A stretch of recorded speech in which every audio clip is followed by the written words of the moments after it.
I think there's probably six to 10 drivers. You've mentioned several. The big one is liquidity. There's just no liquidity in the market, meaning there's nothing for sale on the market. So I've been lobbying the federal government to do a capital gains tax for years, put a honeymoon period on capital gains tax. So it'll just flush out. Say if someone owns 2 investment properties, they'll say to the partner, well, why don't we just sell one, get it back in the marketplace? Yeah.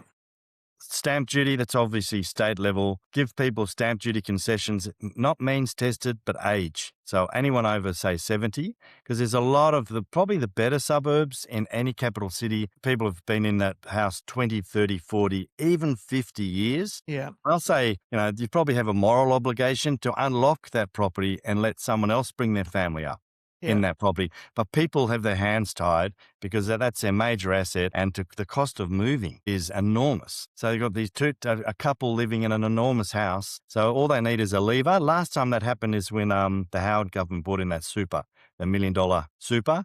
Yeah. And that really flushed out a lot of the empty nesters because they said, right, now's the time. So we need another lever like that just to bring more liquidity back in the market. Yeah, that's a good perspective. And so when you then think about the supply side, in August 22, the Albanese government announced an ambition to build 1.2 million new homes over 5 years. And I think that largely most people in the market said, well, that's just not physically possible. And it might be even more difficult now with what's going on with fuel prices and construction costs. What's your perspective on the ability to actually fix the supply side? So I think people that have been around as long as you and I, James, that was just a fallacy. That would never happen. It's just a headline grab. But I think you got to start where the planning starts. And I don't want to beat up the government. No. You've got to start where the planning starts. The City of Sydney, they've got to have certain solar.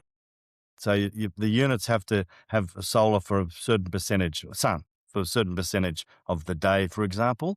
There's all these impediments where if it's a crisis, I'm not saying throw the planning out the door. I'm not saying that, but I think we've just got to be more liberal in planning.